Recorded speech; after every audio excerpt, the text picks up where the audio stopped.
This is Dennis Ramundi. I'm here with my co-host, Phil Goldberg, author of American Veda. Our podcast, Spirit Matters, found at spiritmatterstalk.com. Our guest today, Joan Shivar Pita Harrigan. She is the director of the Patanjali Kundalini Yoga Center and longtime practitioner. And she is also the author of the book Kundalini Vidya, and also a forthcoming book, Stories of Spiritual Transformation, the Fulfillment of Kundalini Process. Shivaji, thank you so very much for taking the time to come on our show today. Thank you so much for asking me. Shivaji, we have a lot of questions, and I've been looking forward to this interview for quite a while, having met you and interviewed you in the past. But let's begin by giving our listeners a sense of who you are and how you came to the position you are now at Patanjali Kundalini Yoga Care, and how you came from being a nice Catholic girl to still a nice being a spiritual teacher in this lineage. It was an unfolding that just step by step took place. I was very interested in the lives of the saints as a child, and lived in a religious upbringing. Lost all that one night in my senior year of high school. It just went sort of poof, the external theoretical part of it at any rate, not the inner spiritual seeker part of it. That survived through the 60s until my first good yoga class, where I had a revelation or peak experience and realized there is a method that will work for me. Then I realized there's a whole theoretical frame behind this method. I studied yoga philosophy, Vedanta philosophy, and had like a recognition response. It all made sense to me, which was fabulous. And proceeded on, learned psychology and Indian philosophy rather simultaneously, and they blended very well for me. I went to India and met my spiritual teacher, Swami Chandrasekharanand Saraswati, who was very traditional. He had been a wandering sadhu and really hadn't taught anyone or started any organization. It was synchronicity that we met, and he began teaching me when I requested guidance of him. And what he taught me really deeply resonated and also helped me. I've been a serious seeker for at least 10 years and hadn't made a whole lot of significant progress except to understand what spiritual lifestyle should entail and the basics of Yoga Vedanta. But when I started studying with Swamiji, things just shifted and opened and progressed from there in a very interesting and lovely, though not always easy way. And he taught me quite thoroughly the teachings of his lineage, which specializes in traditional Kundalini science, and then designated me to continue the teachings independently. He also started coming to America so that he could guide me as I helped people in their process. So that's 30 years. Wow. Shivaji, I'm fascinated with the concept of Kundalini, and you're the director of the Patanjali Kundalini Yoga Care. And I think most of what I've heard about Kundalini has to do with energy, movement of energy up the spine, sometimes even associated with sexual energy. And I feel like I've never had a really clear, good definition of what Kundalini is. And I'm wondering if you could shed light on that for me. I'll try. It's a very important point because different people define it different ways, and to each their own. I always capitalize the K in Kundalini to indicate that this is a spiritual, sacred, divine presence within every human being, not some erratic, unpredictable, possibly wild, uncomfortable energy. And energy is much more manifest, grossified out in the environment, nature, than is spirit, which is more deeply within at our very core and essence. So as a little Catholic girl in the past, I would call Kundalini Shakti the Holy Spirit within. And we are its tabernacle. Shivaji, you use, in your writings at least, the term you commonly use is Kundalini Shakti. Maybe you can explain the conjoining of those two terms and what they mean. Yes, that's to specify the difference between energy, which is lower level of manifestation, more towards the gross material world. Shakti is the name for the very first manifestation of the One, of pure, all-pervasive, eternal consciousness. When it manifests, the very first step is Kundalini Shakti, the divine. It has attributes. It can be experienced directly and described. And then it cascades down into the more manifest levels of being through discernment and the aspects of mind to the prana level, which is Westerners would call energy, and then into the gross material world and the physical body. It's a continuum. Shivaji, if somebody comes and studies with you, what do you teach them? Are there meditation techniques, breathing techniques? What type of experience might they expect to have? And what is the ultimate goal of what you're teaching for the student? For people who are really serious spiritual seekers and qualified for our service, the first step is basically they tell their story in writing, and I can understand from that, contemplating and reflecting on their story, where they are in their spiritual process and what kind of Kundalini process they have, because there are different ways Kundalini Shakti manifests in different people. If they want to participate, the next step is an initial retreat, and I will provide selected, specialized practices, a routine of practices designed specifically for what's going on with their spiritual process to progress it and elevate it at least to, according to our theoretical frame, which uses the chakras and the nadis of Hatha Yoga, Raja Yoga, etc., to the upper brow, where the rising would be stable and can proceed from there according to the divine wisdom and the individual's cooperation onto higher levels of spiritual awareness, and finally to monistic oneness, self-realization.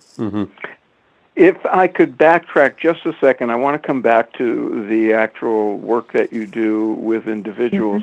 But just for the sake of clarity, for people who may not be familiar with these terms, or in fact are familiar with these terms but may have misconceptions, you spoke about Shakti.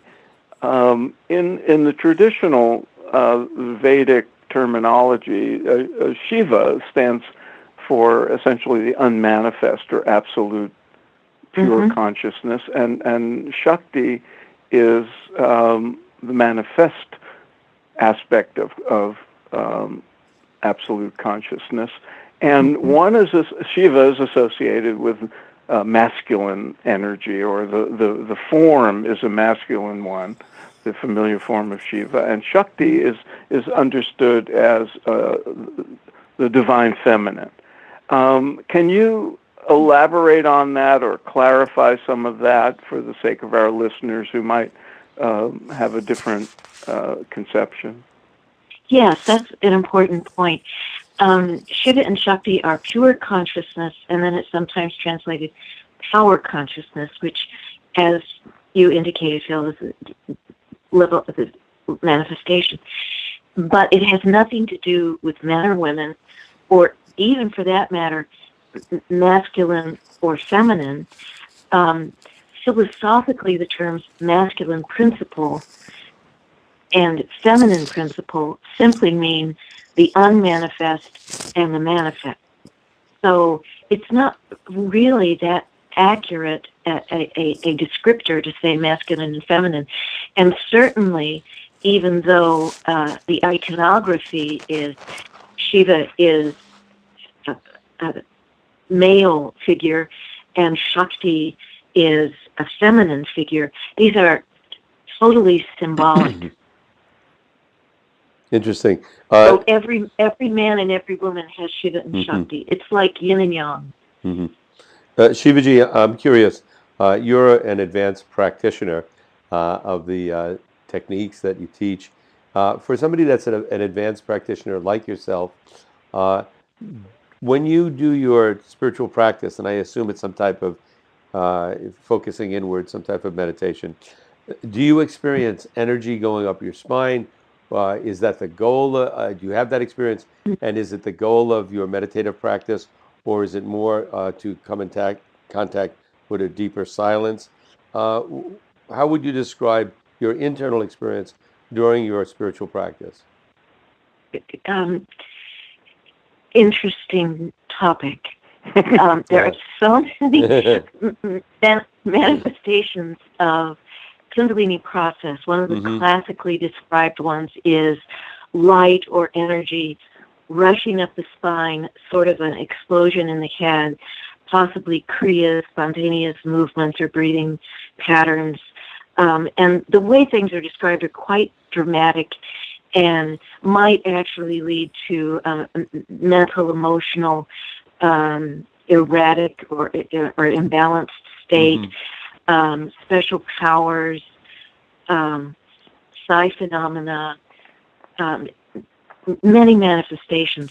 Actually, Kundalini process can also be very mild and lovely, even from the beginning, and have the main signs being a yearning for spiritual development, a feeling of sacred presence within, an interest in going inward and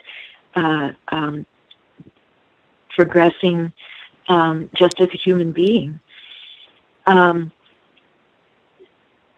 So I think that Kundalini has sort of been defined in the modern West as a more psychological thing that might need treatment, actually. It's syndrome. The way I look at it is traditional. It is a spiritual awareness and desire or need. For me personally, since you asked, spiritual yearning and the spiritual goal, it is actually, there's a paradoxical element, because if you're yearning too hard, it's willful, and if it's a goal, it's too dualistic. So actually, it's more like catch the slipstream of the divine awareness and stay in that current. Mm-hmm.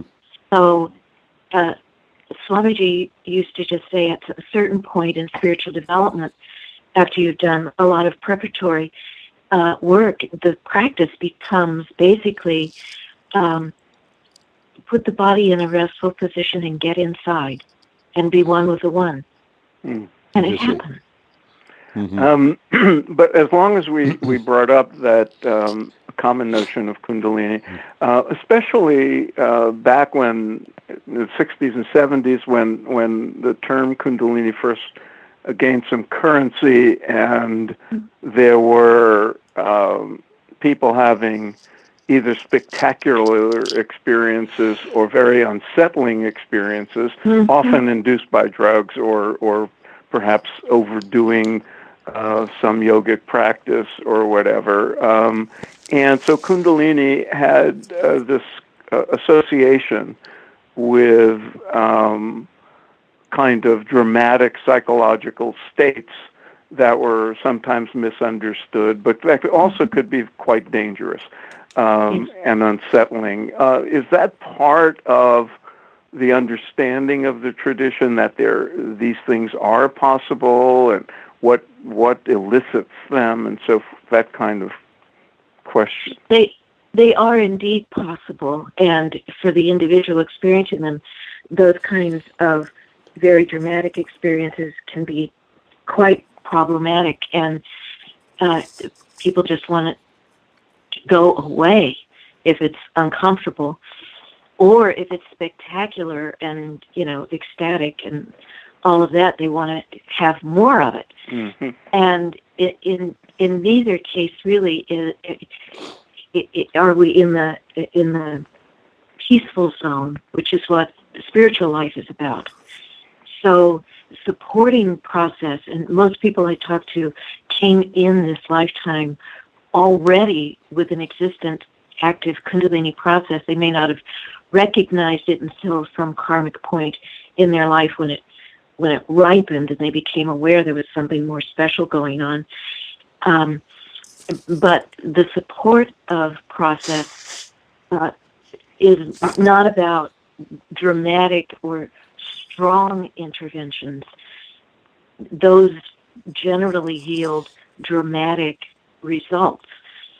We don't want drama, actually. We want expansion, peacefulness, quietude, understanding, be one with the one, or at least one with the divine, as a prelude to one with the one. And this requires a regulated, sensible, healthy spiritual lifestyle without, fancy big interventions. The practices that we recommend are sattvic or peaceful, and it's quite simple. It's gentle poses, gentle breathing practices, a gentle form of meditation, spiritual education, good nutritious food that suits the individual, enough rest, that sort of thing, but in the right combination for the individual. And that's the real wisdom and teaching of our lineage that Swamiji imparted to me, how to understand what kind of process a person has, where are they in their process, what are the possible blocks or frailties in their process, what are the brain centers being stimulated, maybe not specifically, but the results of those, which might give some of that spectacular stuff that would need to be calmed down a little bit because they can be quite distracting. And then how to determine, in knowing the person's story, what practices would help the prana system and the mind function in a way that would be more likely to support Kundalini Shakti in doing what it is she's been trying all this time to actually do. Right. Shivaji, you mentioned before like an ultimate goal of enlightenment or self-realization, what would that be like, and why would one want to aspire to that? You know, a lot of us in the West might say, I just want to be happy, which is uh, very nice. But actually, this is what we're looking at in the lives of the realized ones is not exactly happiness.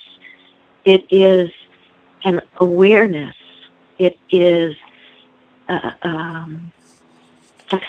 inner stability and expansiveness, understanding beyond the mind. It's beyond the energy system. It's beyond the mental system. It's beyond any of the manifest attributes or functions.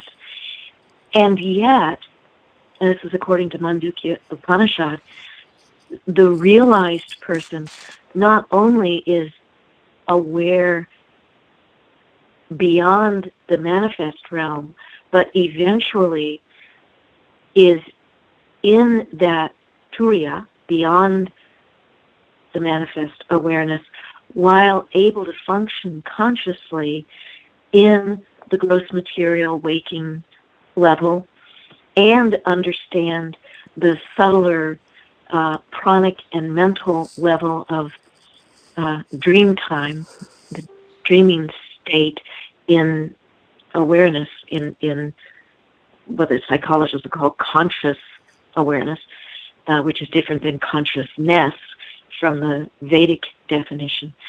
So eventually all the states simultaneously, waking, dreaming, deep sleep, and beyond the fourth state, turiya. Wait, if I could just follow up with a question. Do you think that's a level of experience open to anyone? Anyone who is blessed with and puts forth the effort, correct effort, to develop that over time, yes. Shivaji, from what I understand of the work you do, there's a rather sophisticated form of a diagnostic process, so that people apply to your programs, and it's a very highly individualized process. So there's methods apparently quite traditional that you were trained in to sort of diagnose or assess what the person's progress is and what may be holding the person back or presented as obstacles. And some of that has a sort of psychophysiological grounding. Can you explain as best you can in verbally what that's about and how it expresses itself in your work? Yes, the assessment process is not like a diagnostic that a medical doctor or a psychologist would do, like with the DSM manual. It is, Swamiji told me when he was training me, if you try to use your mind for this, it will never work. You have to get to the level of consciousness, then you will know. So I study the no more than 20 pages of autobiographical material that the person presents based on the outline we provide. And I reflect upon it. I sit with it. I read between the lines. I come to know more of what is going on with that individual on a subtle level.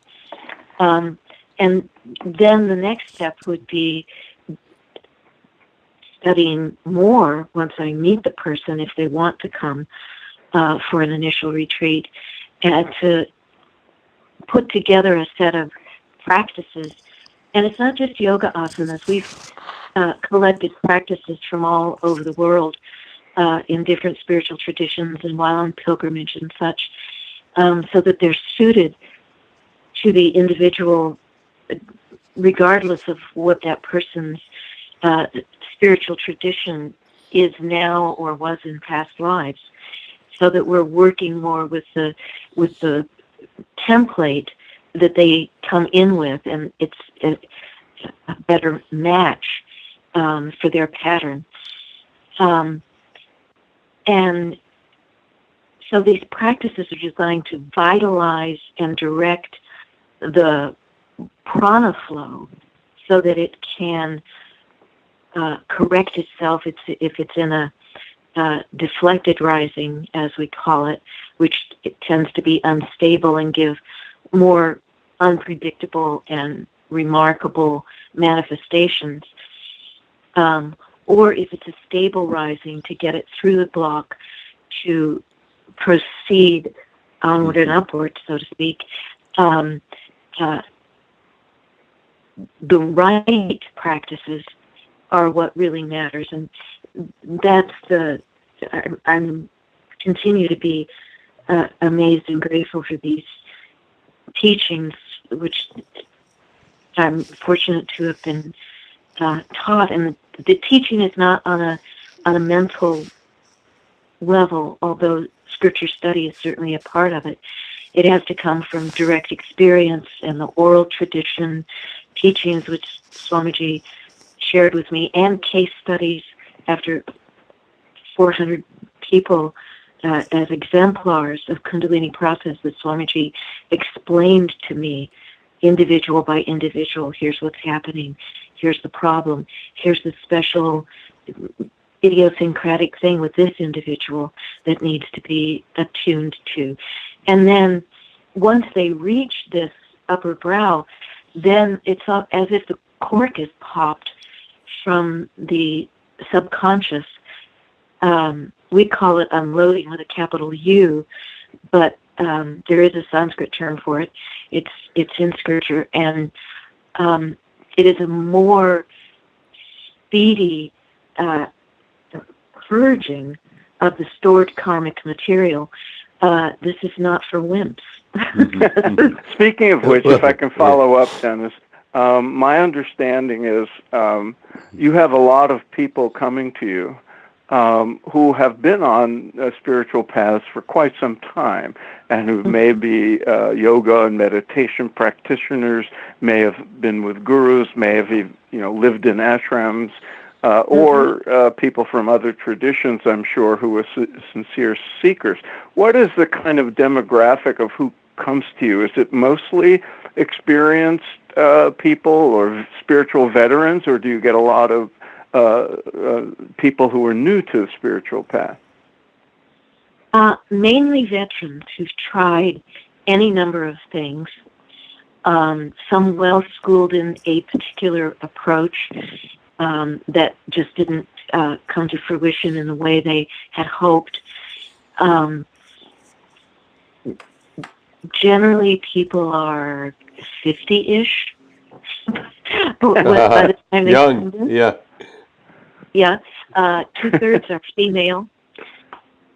We do get some people in their 20s who are just starting out, and that's lovely if they're mature enough, to be steady and disciplined. And the ones who make it here generally are, and very sincere in their efforts and studies.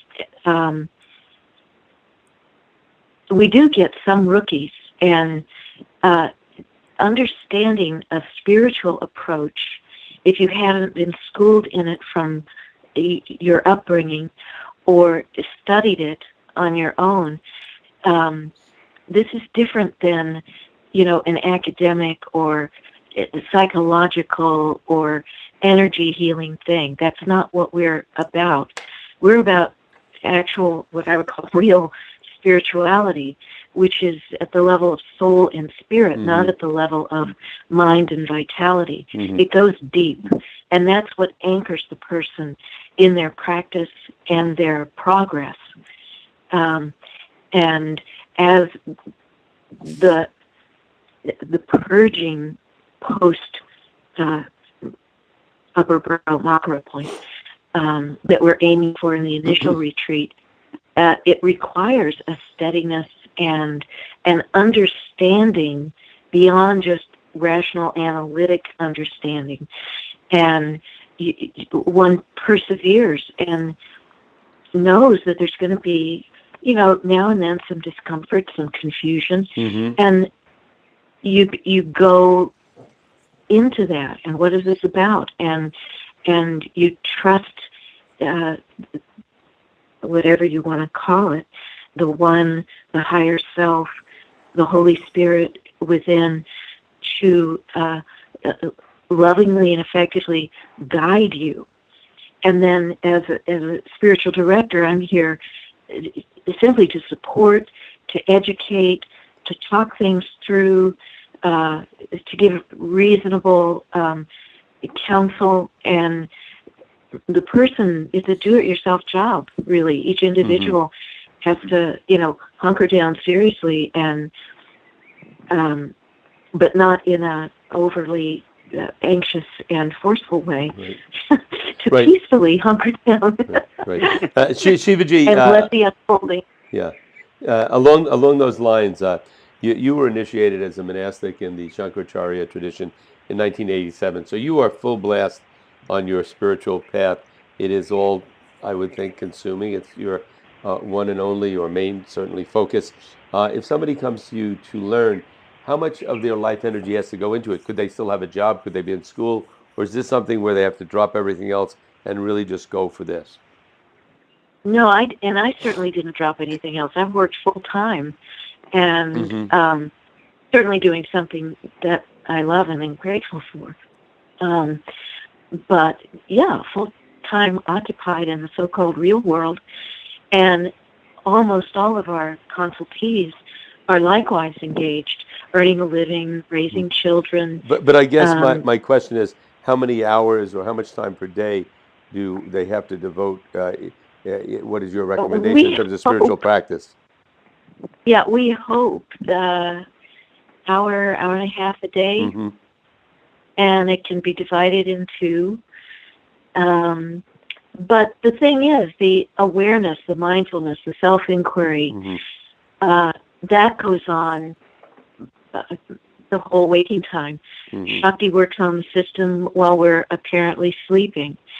And a reflective attitude within a healthy spiritual lifestyle, that is the setting for that hour and a half of more formal spiritual practice. Since you raised the question, or not the question, but since the name of the Shankaracharya tradition was invoked, I wanted to ask you this question. I'm looking at your book, Kundalini Vidya, The Science of Spiritual Transformation, and you have at the very beginning, like a kind of epigraph, a traditional, I don't know what we would call it, hymn or poem or song from Shankara, from Adi Shankaracharya, who is understood to be sort of the great exponent of Advaita Vedanta, of non-dualism. And the particular excerpt you're using here is essentially a paean to Divine Mother. Yes. And many people who have a kind of, I don't want to say, well, a certain understanding of Advaita would look at this and say that's dualistic. It's a conundrum, isn't it? Can you explain your perspective on this dualistic and non-dualistic words that are being thrown about lately? Well, that's actually impossible to do, but I'll try. Shakti makes the impossible possible. So Adi Shankaracharya, there are some academicians who will say the Soundray Lahari, which is the verse you're referring to, Shiva Shatya Yukto, etc. It's a beautiful verse, prayer to the Divine Mother, that describes that Shiva pure consciousness is incapable of anything manifest without the manifest power principle, Shakti. So here is Adi Shankaracharya, the great monist, very strict monist, Maya. Everything that is apparently real is illusion. There is nothing but pure consciousness. And here he is, when he's actually functioning as on the human level, not as the now I'm totally gone beyond, paying homage to the manifest that is permeated. Now I'm not Vedanta. Pure consciousness is apparently manifest, and that is as Shakti, known as the Divine Mother. So in India, you have various schools or approaches. So the Shaivites, the Vaishnavites, and the Shaktas. I am a Shakta, even though my name is Shivarpita. That means given to Shiva. So to pure consciousness. And yet my specialty is Kundalini Shakti, and I was trained in the understandings of the functionings of the apparent manifest and how that is permeated by pure consciousness. And real or not real, apparently we put food into our body and we walk there and we have conversations. Yeah, so, that's right. And I had to call you, even though we're one. Even though we're one. Shivaji, I have one final question for you, and that is, you were a PhD in psychology. You were a psychotherapist. I don't know, you still practice that? And that was my question. Is there any value you see in psychotherapy still? And have you ever integrated psychotherapy with your spiritual teachings and spiritual practices? Since I learned psychology, psychotherapy, yoga practice, Vedanta philosophy simultaneously, they're all sort of merged to me. Mm-hmm. And from an Advaitin perspective, psychotherapy would just be something of the mind. But from a medical perspective, physical, eating the right food and exercising, well, that's just the body. So saying, well, that's just the mind, it is as impractical as saying that's just the body. Right. We have to take care of the physical body. We have to keep the prana system vitalized. We have to keep the mind clear and focused and discerning. So with the right psychotherapist, that's a big thing, and the right attitude on the part of the client, it can be a helpful adjunct to spiritual life that can train the person in developing a clearer buddhi that discerns and makes decisions that are more helpful and doesn't get as caught up in the habitual mind stuff and the whirlpools of vrittis that pull us down into our most familiar emotions and identifications. So I guess my answer would be depends. Mm-hmm. Good answer. Very good. Phil, any final questions from you? No, we should wind it up, but I would like to point out for the sake of our listeners that when we talk about people going on retreat at Shivaji's place, we're talking about Knoxville, Tennessee. And Shivaji, maybe you could tell people how they can learn more about you and the work of the Patanjali Yoga Care. Well, we do have a website, kundalinicare.com. I'm told it has too much information on it. But there it is. And actually, as I said, we are for really serious spiritual seekers, and we are not a hotline or ER for people in acute, dramatic manifestations of what they might call Kundalini emergence or emergency.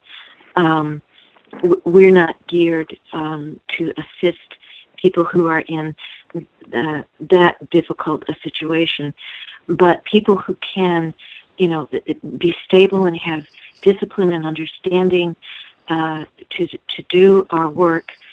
And I only take maybe a dozen to 2 dozen new people a year, so it's rather selective. Because I'm just one person now. Great. Since Swamiji left the body last spring. Great. And we'll have all this information, of course, posted up at spiritmatterstalk.com. Thank you so very much for your time, Shivaji, and I hope we can have you back on the show sometime again. Thank you very much for inviting me. I really enjoyed being with both of you. Thank you. We'll be in touch.